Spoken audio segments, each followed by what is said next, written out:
war took place largely because of American military support. But since then, think of how many battlefields Americans and Europeans have actually served together in. And therefore, today we're also celebrating European veterans through a member of the European Parliament who's here with us today through the live screen. I hope. Yes, I see him. Now, after a successful first event in 2019, we are very proud to partner again with HillVets. I'm also grateful for the support of the Reserve Organization of America, who were a partner last year and a host this year. And I am particularly grateful to Congressman Jim Baird, I believe one of two congressmen still in Congress who served in Vietnam. Is that correct? Pat Fallon, Seth Moulton, and Jimmy Panetta for their presence this morning. It shows strong bipartisan commitment for defending transatlantic security and democratic values. Last but not least, I may also mention how much I appreciate the participation of the member of the European Parliament, Rio Terras, for joining us virtually and providing the European perspective. I was a vice president of the European Parliament back in 2009, 2011. And I have to say, this never leaves you. Rio, great to see you as well on the screen. And of course, I am very happy that Kim Dozier has agreed to moderate this discussion for us today. Now, friends, in 2019, we honored the service of generations of U.S. veterans who served and fought in Europe. In 2020, we highlighted the role of reservists for a common transatlantic security. And this year, we want to stress the contribution of veterans to defend our transatlantic security and democratic values. I was running the European Union's human rights foreign policy for 6 years before I took this job as EU ambassador to Washington. And I visited more than 50 countries around the world, some of them committed violators of human rights, others sitting on the fence that we had to make sure that we could support to stay on the right side of the fence. Many times when my arguments for supporting human rights failed and their counter-arguments for not supporting human rights failed, with me, I would usually get this question by some leaders of countries. And the question was, you know what, we're fighting terrorism right now. It's a big thing. That was back in 12, 13, 14, ISIS, Al-Qaeda and what have you. And why are you Europeans coming here and poisoning the water, spoiling our relationship when we have this major challenge to address by raising uncomfortable human rights issues? And my question to them in response to their question was, okay, fair enough, tell me what's so scary about smart girls. Because I was wondering, why did Boko Haram in Nigeria decide to abduct 300 girls from school as opposed to bombing one more police barracks they're good at? And why is it that the Taliban in Pakistan planted a bullet in Malala Yousafzai's head trying to kill her? They failed. She became a Nobel Peace Prize winner. And in Iraq, why did ISIS abduct and kill and rape and forcefully marry hundreds of Yazidi girls? What's so scary about smart girls to terrorists? And the answer is smart girls tend to become educated girls, and educated girls tend to become empowered women. And empowered women change entirely the balance of power in any society. And the last thing that a terrorist wants is empowered societies. They want societies with black holes of power that they can then fill in with their hatred and with their violence. So if you want to fight terrorism, educate girls and boys, promote democracy, promote human rights, because this is exactly what they hate. Democracy, human rights, is not soft foreign policy. It's hardcore defense foreign policy. And as our veterans here will be discussing today, of course, we are facing this challenge all over the world. We do have violations of rights that result in conflict in so many countries around the world. Civil, political rights, also economic, social, cultural rights. How well can we address those issues diplomatically, economically, or militarily? We have experiences around the world, some successful and perhaps some not that much, but interesting question. But of course, the defense threats now to democracies, including our democracies, go way beyond the actual guns. Hybrid attacks, hybrid threats, disinformation, weaponizing social media, all those things. They tend to destabilize democracies, of course, with a very, very clear intent in mind, which is not really that different from the intent of someone who tries to invade you with actual guns. They're trying to change the way that you control your country and you promote your democracy. So, look, I so much look forward to this discussion. I'm so deeply honored for all members of Congress who are gracing us with their presence, and with a member of the European Parliament in Brussels. Before giving the floor to Kim, I would like to hand over to a partner for this event, Justin Brown, the founder of HillVets, a remarkable association which provides fellowship and other opportunities for veterans of Capitol Hill and government agencies. So, Justin, please.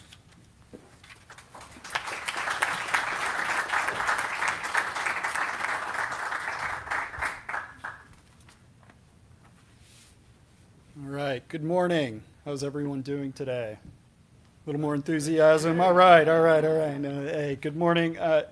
Thank you for the kind introduction, Ambassador Lambrinidis. My name is Justin Brown, and I'm the founder of HillVets, and we are honored to again join the European Union and the Reserve Officer Association in paying tribute to our collective nation's veterans. In preparing for my remarks and the idea of what American military service means to our nation, my thoughts drifted to my journey and the pivotal role one man played in my continued service to our nation. I would also be lying if I hadn't thought of the fantastic espresso and croissants of Europe did not keep coming to mind. I think I'm due for a trip to Europe, and as an avid climber, I welcome this distinguished crowd's recommendations on where I should go next. As a child and to this day, Europe has captured my imagination, and many Americans alike.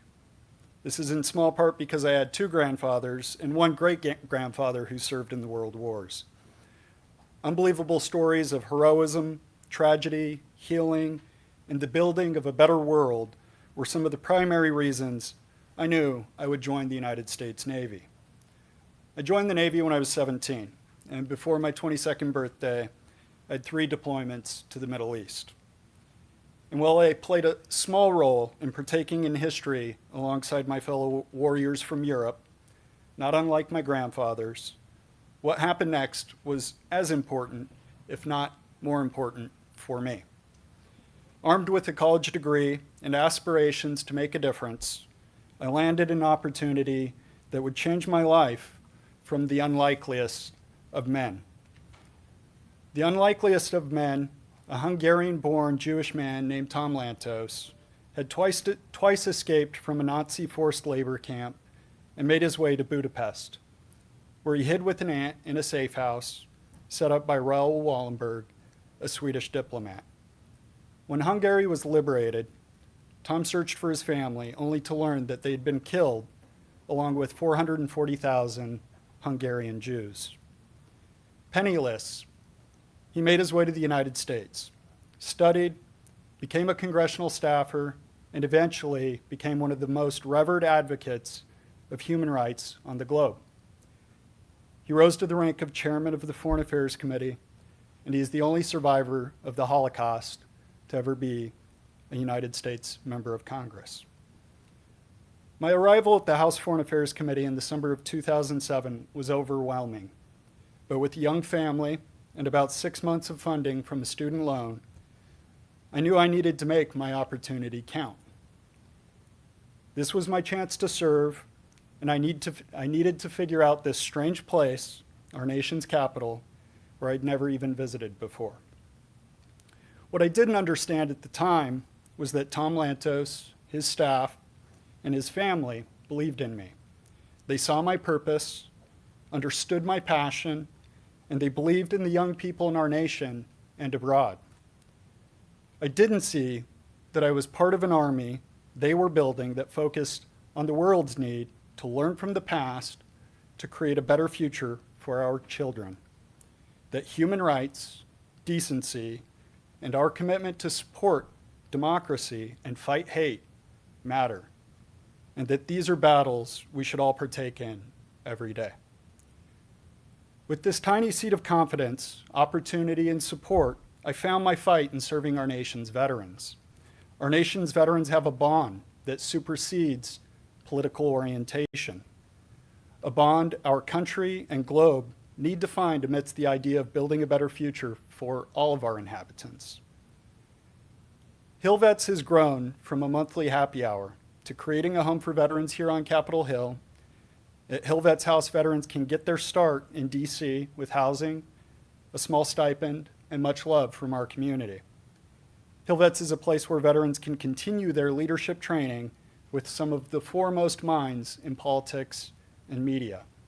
It is a place where they can engage in incredible opportunities like this today. Meeting incredible leaders from across the globe to better understand how they can make a positive difference for our world and be part of tackling the most formidable challenges we all share. HillVets has now helped thousands of veterans. But like a ripple in the pond, it is hard for me to not think it all started because a man survived. His family gone, who made his way to Capitol Hill and paid it forward. A man that did not squander his mortality. He made mistakes along the way, but he wore himself out in pursuit of his principles. Let us not forget the importance of our collective unity, our bonds, the importance of our shared democratic principles, and our need to wear ourselves out in pursuit of our shared ideals. Tom Lantos once said, "We must remember that the veneer of civilization is paper thin. We are its guardians, and we can never rest." HillVets is honored to join the European Union and the Reserve Officers Association to pay tribute to the service, bravery, and sacrifice of the many generations of European and American veterans who dedicated their lives to our shared values. We are the guardians. We can never rest. Thank you.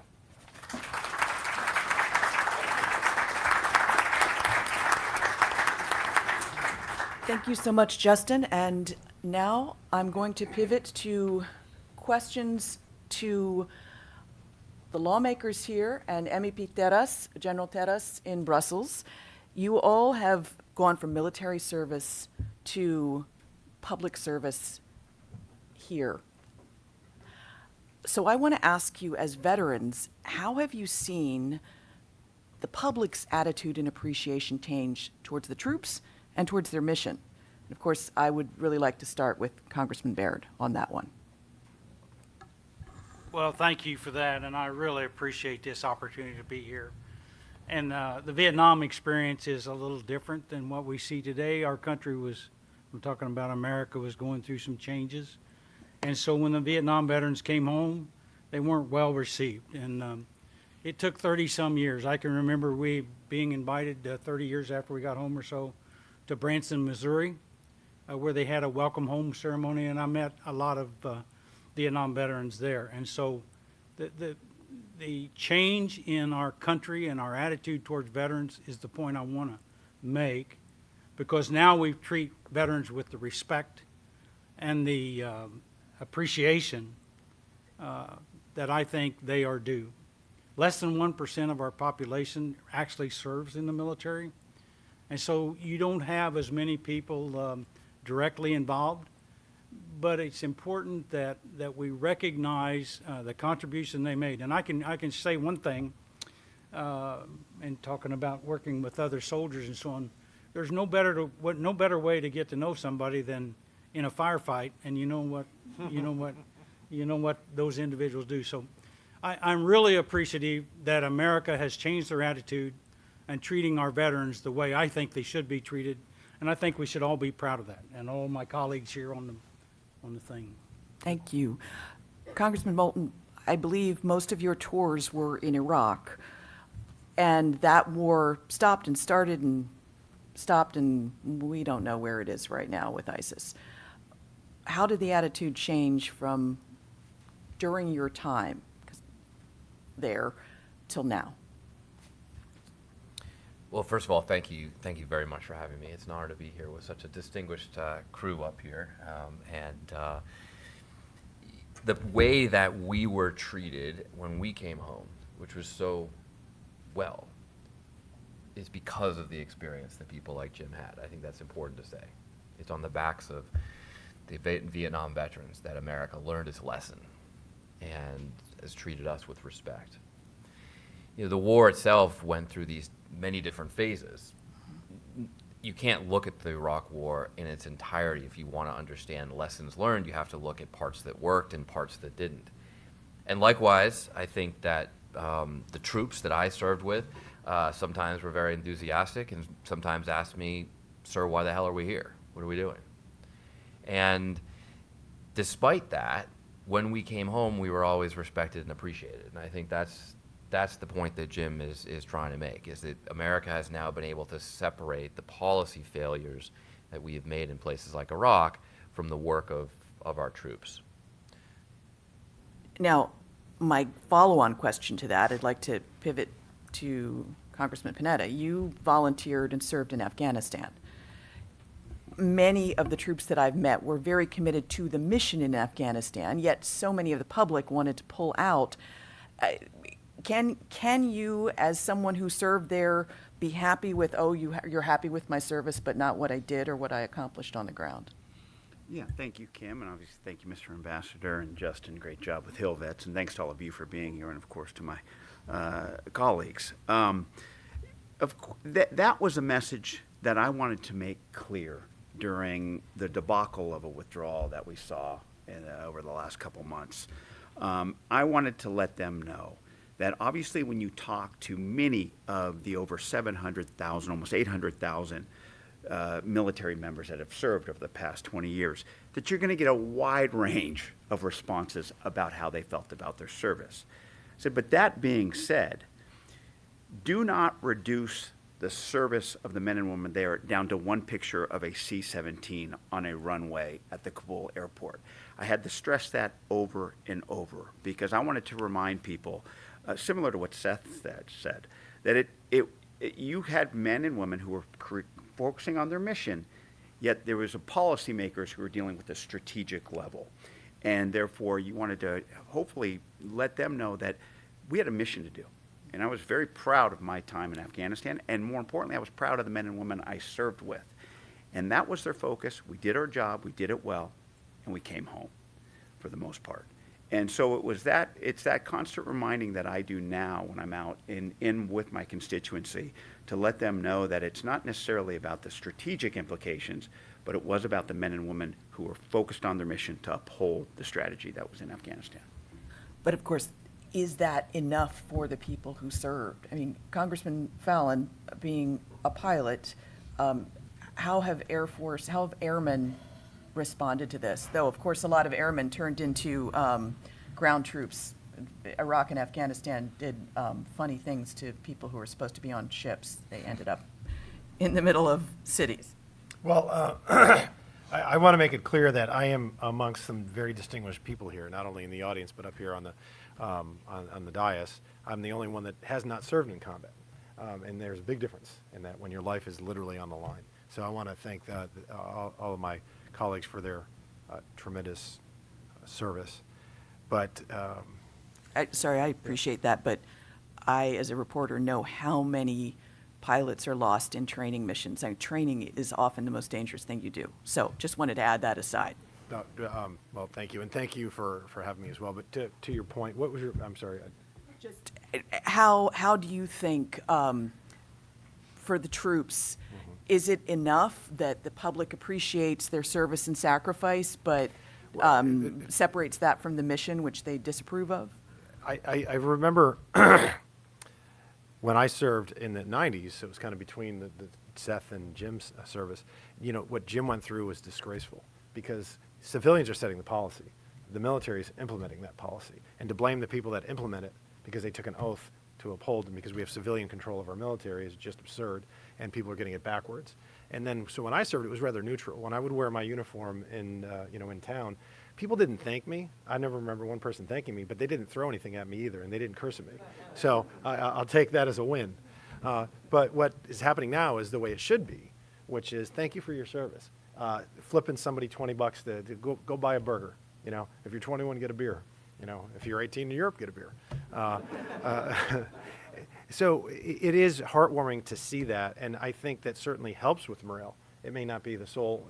When you have a friend that is killed in combat, you're going to have a higher threshold. You have a higher standard for the why you're there, and so and that withdrawal was tough. Was Afghanistan just a 20-year waste? These are the kinds of questions that people that have served there are going to ask themselves. General Terras, I wanted to turn to you. I'm curious, Britain is no longer part of Europe, but I can remember living in Britain, and there are very anti-military attitudes across parts of that country. But in a place like Estonia, other parts of Europe, there's national service. So how is the overall attitude towards the troops? And if I may add, especially with Russian disinformation helping gin up aggravation towards them? Well, good morning. If you can hear me okay. There. Do you hear me? We sure do. It is very unfortunate that I cannot sit next to you in the audience or in the panel because of the Operation COVID still going on. But I am very happy to be part of it.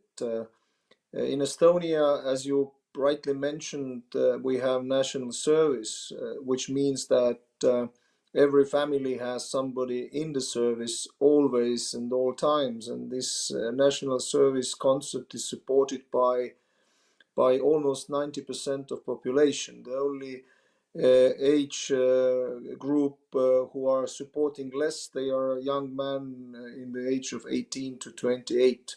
This is the time where they are drafted in, but everybody else supporting it, and they start to support it right after the service. And another thing, participation in military operations alongside with our NATO allies never was discussed in Estonian public. Everybody understood and accepted that if you are part of the club, you do your portion of it. But everybody then expects that if something happens to us, then our allies will stay next to us in the difficult moments. And we have seen that in 2014, as Ukraine was attacked by Russia, that American soldiers landed very soon after, and American planes were in the Baltic airspace just 24 hours after we asked about it. So it is working, and then there's no need to convince anybody. We had difficulties to convince our soldiers who have been in the worst places in Afghanistan and Iraq, and today they are in Mali, that they are veterans. They don't want to be veterans. They didn't want to be veterans because they're young men, and the veteran concept was absent between the wars, as veteran was something from the Second World War Russian army, and so nobody wanted to feel himself as a veteran.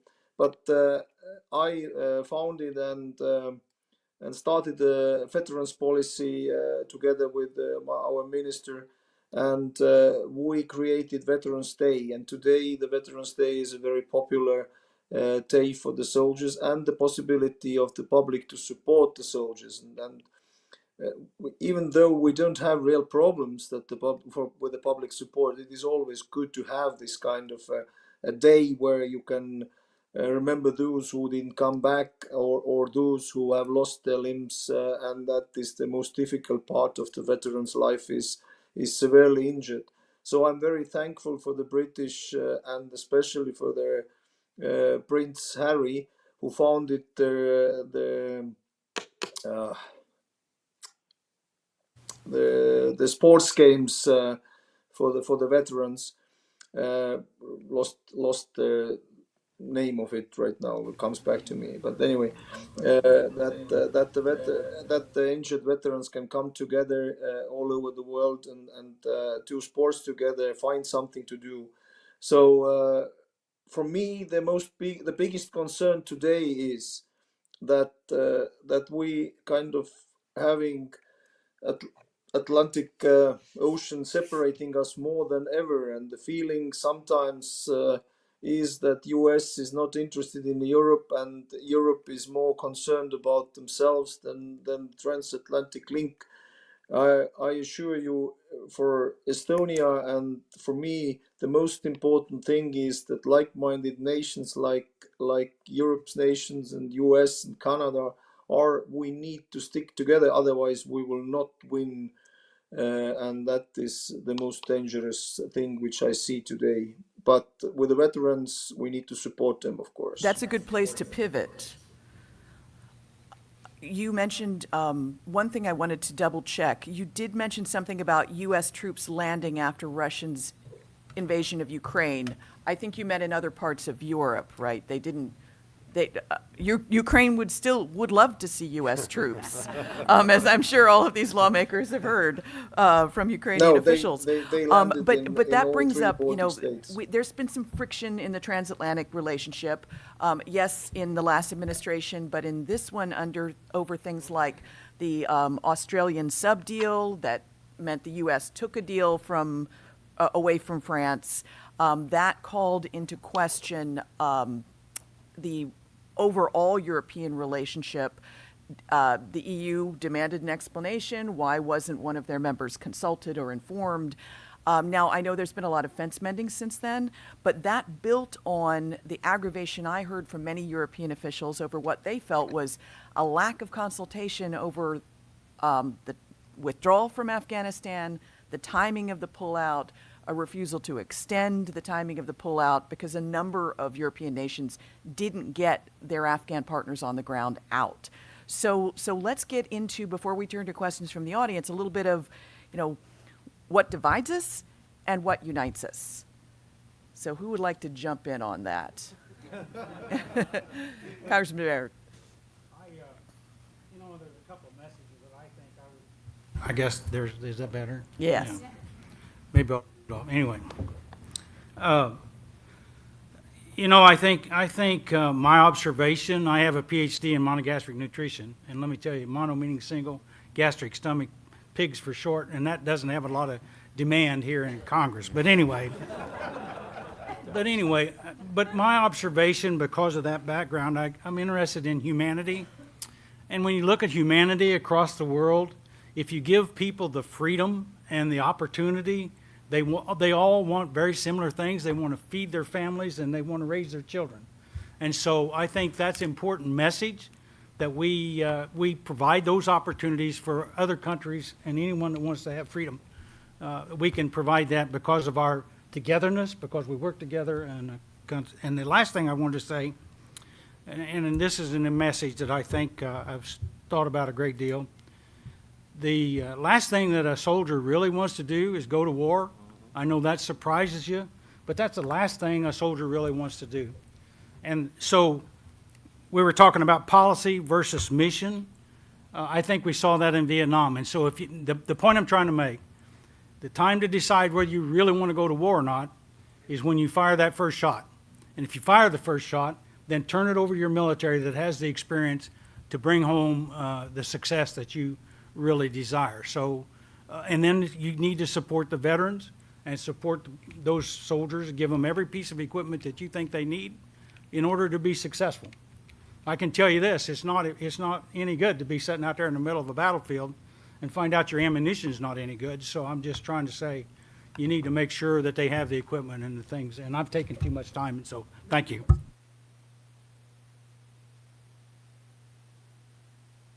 In Europe. I think, obviously, you've done a good job laying out some of the divisions over the past couple years, but I do believe you have to look at the past 72 years and what brings us together, and what has brought us together in the most successful alliance in U.S. history, and that's the North Atlantic Treaty Organization. Now, obviously, there were some issues with the previous administration and some statements that were made, But Congress made a statement in response to that, in that I was the author of the NATO Support Act, which passed overwhelmingly in Congress, reaffirming Congress's support for NATO and how important it is to the United States and the transatlantic relationship. But I think what we have to realize is not only has NATO been resilient, now let's look at how we continue to make it relevant and how we can reorient the strategy of NATO and our relationship with Europe. Do we start looking at climate, cyber efforts? Do we start looking at migration efforts, poverty, the pandemic, but also, of course, China?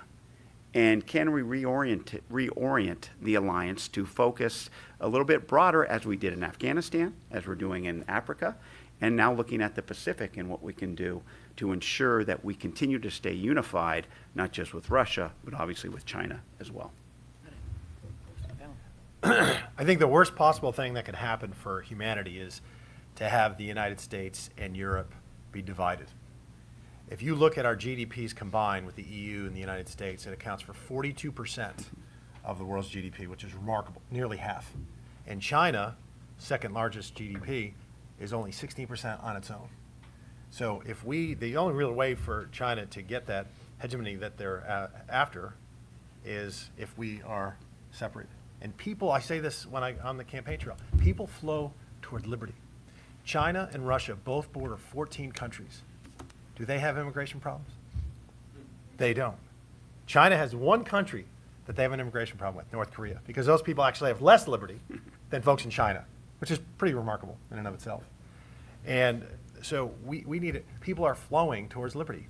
The EU does have an immigration problem. The United States does, because of that opportunity.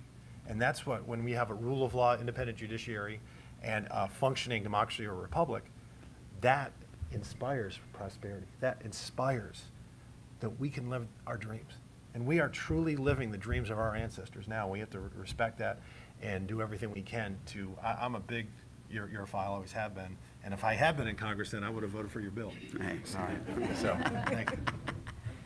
So that, strong words on, the need for the relationship, the strength of the relationship, but in terms of making it happen on a day-to-day basis. I mean, Seth, you worked on future technology cooperation.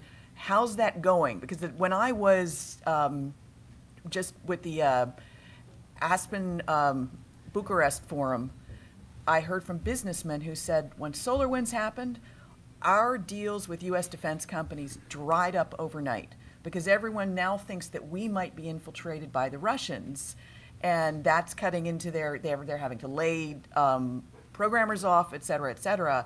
So how do you balance that cooperation with the national security needs? That's a tough question, and I don't have a simple answer to such a complicated question, because it's something that has to be continually, I think, worked out and adjusted and tweaked. But you're absolutely right. I mean, we have this potential for an even stronger alliance than we have today. That Pat just laid out, I think, is absolutely essential to our fight against the competition against China. Hopefully not an outright fight. The comment I would make is that, I served twice with Polish troops in Iraq. And I frankly had no relationship with Poland prior to that at all. I think I'd once eaten a Polish sausage and rather enjoyed it, but that was about as close as I ever came. And then I sat down with these troops, and it was very interesting talking to them and getting to know them because we actually had very, very different backgrounds. Our childhoods very different experiences with training, very different reasons and rationale for coming to fight in Iraq. And yet we shared such a common humanity. I mean, sometimes listening to a conversation was like reading a chapter in Catch-22 in terms of our experience there on the ground. But it was amazing the degree of personal relationships we were able to develop. The worst drink of my life was with the Polish soldiers who were, I guess, experiencing supply chain difficulties, as some Americans are familiar with right now, and had run out of their supply of vodka. And so they had these jars of things with these weeds stuffed in them that made it look very artisanal. But when I drank it, so what is this? I said, well, this is the windshield wiper fluid from our Soviet helicopters. But we bonded over experiences like that. And I think that what, I think one of the toughest parts of the last year and a half has been the fact that we just have not had that human exchange. And a lot of these problems can be solved and worked out. Nuanced difficulties like how to strike the balance between openness and security, if we just spend more time actually getting to know these folks and working with them in person. So I want to pivot to General Teras. You've heard some really positive things from your American counterparts over here, but I saw you tweet this morning about an emergency Estonian troop exercise, apparently scrambling just in case Estonia faces what Poland is facing right now with the Middle East, et cetera, refugees trying to enter from Belarus. Do these positive words equal understanding and support for some of the things that some of the threats you're facing, especially the asymmetric, less visible threats? Well, I think I want to quote Washington Treaty, and everybody talks about Article 5 normally. It was some talk about Article 4 in the last days from Poland, which is the negotiations. But for me, the most important article of the Washington Treaty is the Article 3, which says that every nation has to be able to defend itself. That means that everybody has to invest in defense, because we are strong only if everybody is strong. We are strong as the weakest member, and Estonia with 1 million people is pretty weak. So we have the national service, but a reserve army like ours can work only if it's ready to fight in any given second. And so 8 years ago, I launched the no-notice exercises for our reserves, which means that the taxi drivers, teachers, everybody who has a reserve task is called upon without notice in 24 to 48 hours to come and to fill the position, and we have to train it. Today, we just decided that we train our engineers, and they train how to put the barbed wire on the border, which will remain there. But that is not because we are afraid of Russia. It is because we want to be sure that we do our best to defend our country. Only then the allies will support us. And we feel the alliance support, the very strong support. We have seen that throughout the years. And there I don't see a division. We have British soldiers along the side with the French soldiers. Lithuania has the German and Dutch soldiers doing the job there. So we feel that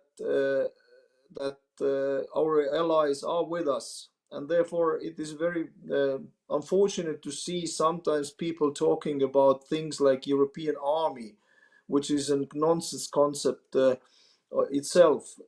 You can only improve your capabilities by paying more money and not try to find words to cover your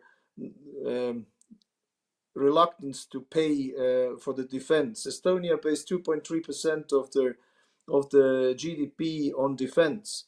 If you look the numbers in other allied countries, it is not that high. So I think the American presidents, and not only the previous one, the current one, and one before, they always have urged Europe to pay more for the defense, because if you pay more, you have more defense. So I'm convinced that only then we can stand against all the threats. And I don't see, and I hate the word hybrid, because it is a concept where the Putin wants to push certain deeds under the carpet. So it's kind of no war. No, it is. The Poland was attacked in recent days with migrants, but they were not happened to be there. They were brought there and sent to the battle. And to hide behind the children and women is the worst thing a soldier can see. So we are in the war. Sorry to say that. And our borders are attacked right now. And we need to stand together against it, whatever the threat is, cyber or real weapons. Thank you. So, General Teras, it sounds like you believe that if Russian troops invaded Estonia, U.S. and NATO forces would respond to push them out. You have full confidence? Of course. I mean, not the US and NATO, but Estonian forces. We have 29,000 soldiers in Estonia. We have altogether 70, 80,000 soldiers in the Baltic states. Poland adds another 100,000. We all will fight together. But the important is that we feel that our allies are with us, whatever the means are. The planes, NATO planes are right now in the European in the Baltic airspace. They are doing it already since we joined NATO. Since 2004, we have American planes, we have had the British planes, and I don't agree with you. You saying that UK is out of Europe. No. UK is very much part of Europe, but they're just out of the construct called European Union, and they'll come back, I'm sure. Thank you. That's the biggest headline so far. Britain will come back. Forget Brexit. I'd love to pass a microphone in the audience and get a question or two. And I don't know if we had any come in from the virtual audience as well. Looking for a brave hand.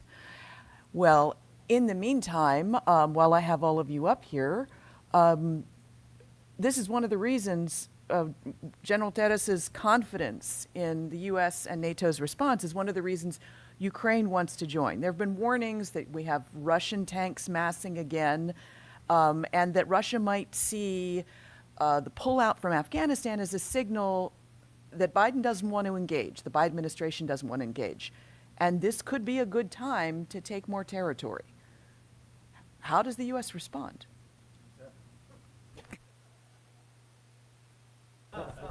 Well, defer to the Democrat who's the son of the former Secretary of Defense. But look, our commitment to NATO is solid, and I think that the president has reiterated that many times. There was a lot of disagreement within NATO and within the United States about the pullout from Afghanistan, and obviously with the conduct of that pullout. But you have to separate that from the 72-year history of NATO and the commitments that we have always upheld to protect our allies. But Ukraine isn't in NATO. Yes, difficult point, Kim. Sorry about that. My job. Look, the point of NATO is to deter Russian aggression. And there is no one in NATO, not the United States or anyone else, who wants to see Russia walk over any part of Europe. I don't think that there's been ever any deviation in the United States policy there.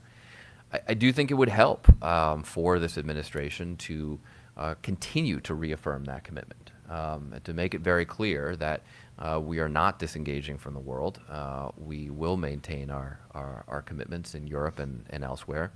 But if you look at the totality of United States foreign policy right now, including the ways that we have been, I think, quite aggressive with China and the South China Sea and whatnot. I mean, America's back. America's not disengaging.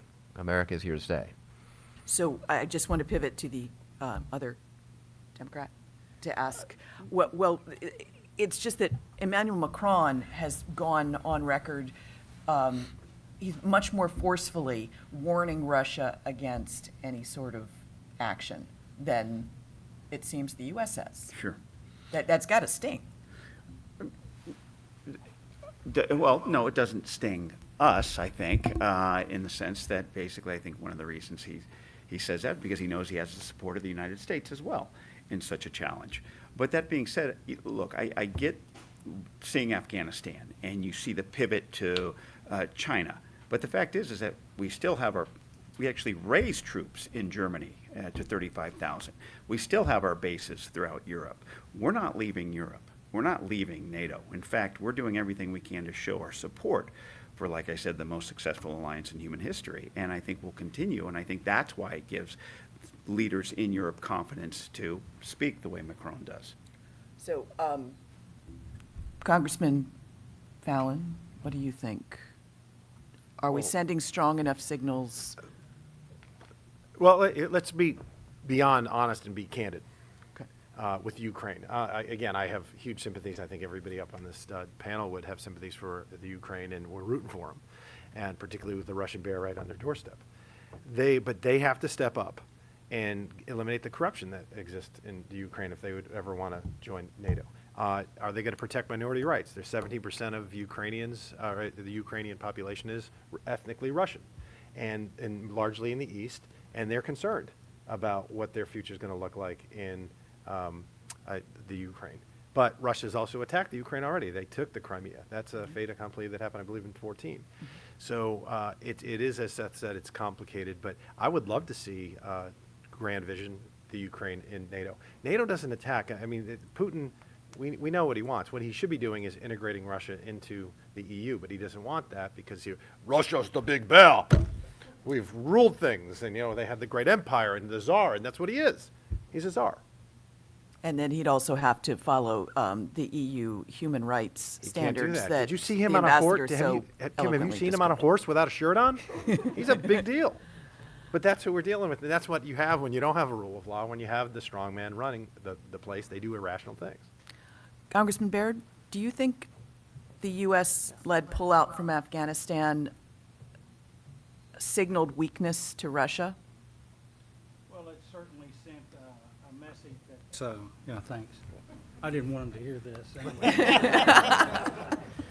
I think that certainly sends a message that we're not happy about around the world.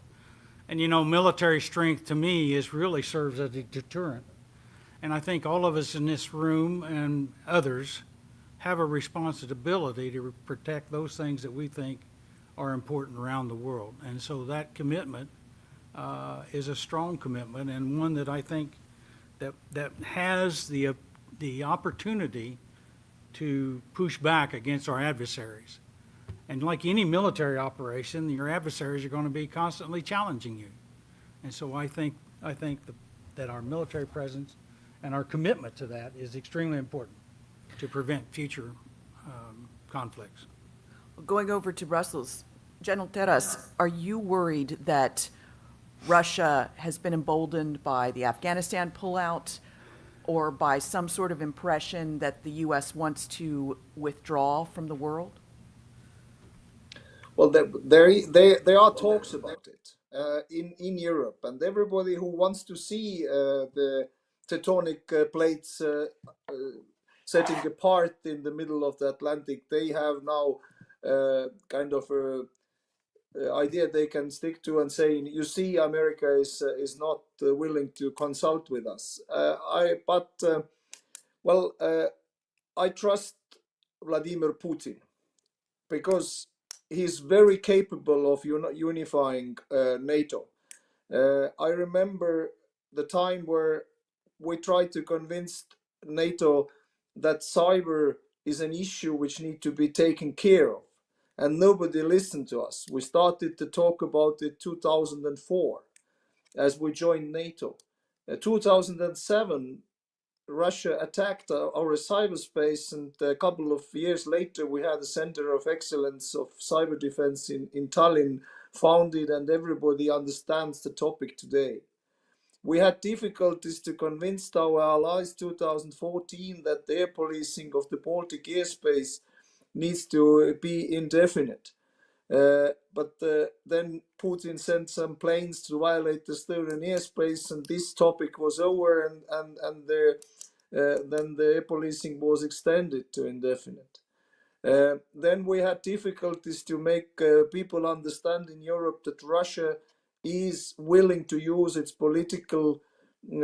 its military power to achieve its political goals. After Georgia, there was a slight change, but not really a serious one, 2008. But after Ukraine, everybody in Europe understands that Russia is willing to use military power to achieve the political aims. So it consolidated us. And what the Ukraine attack against Ukraine did is it created Ukraine nation. The nationhood in Ukraine wasn't there. And it's indifferent whether they are Ukraine speaking or Russian speakers. It wasn't there because the state was founded just by accident, I would say, 1991. It wasn't there before. There was not statehood before. But 2014 from till now, Ukraine is becoming a nation dealing with the corruption, which is difficult, but they do their utmost to fight it.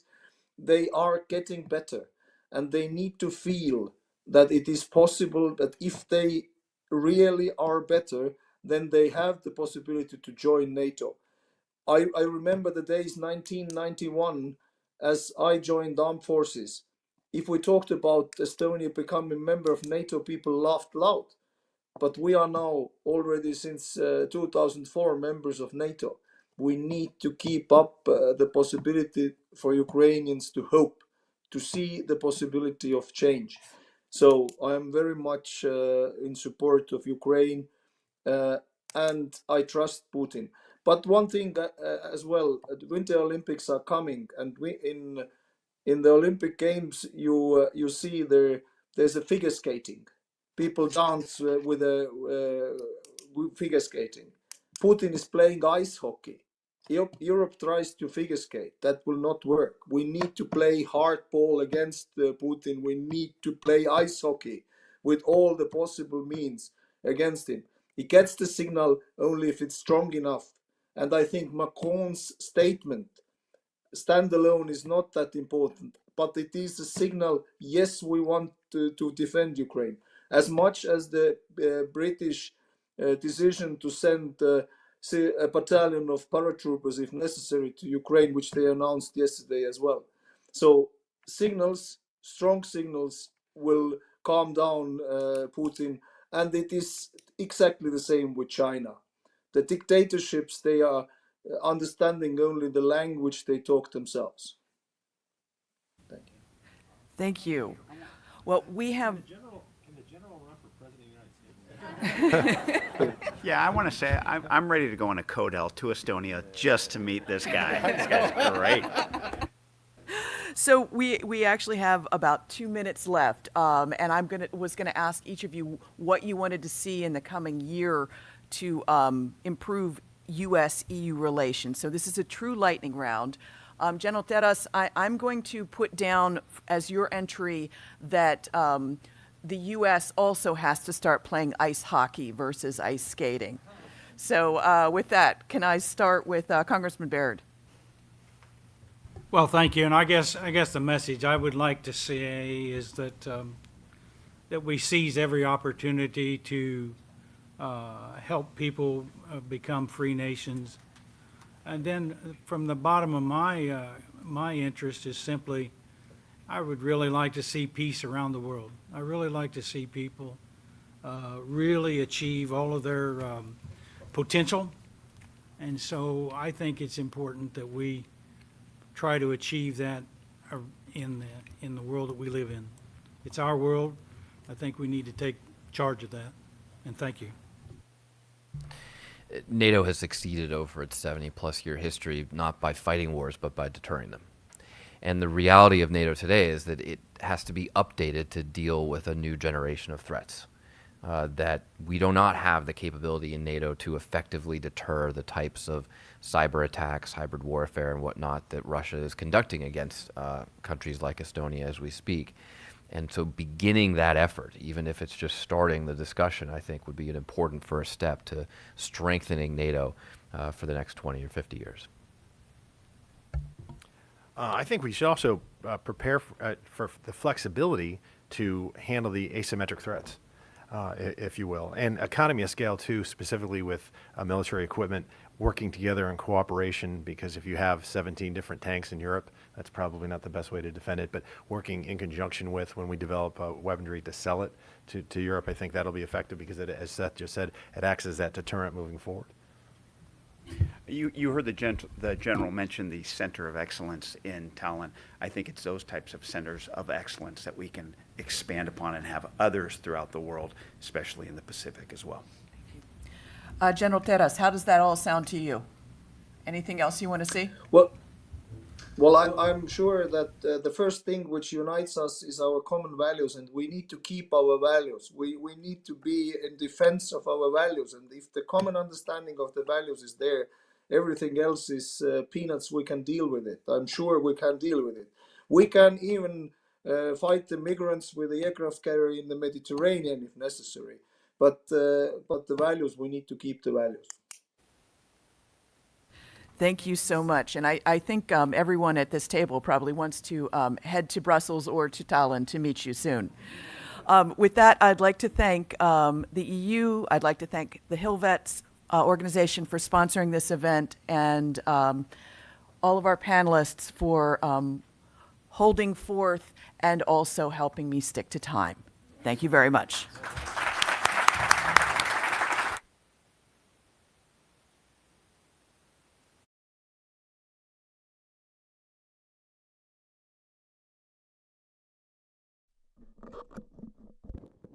tere, kas te kuulete mind uuesti?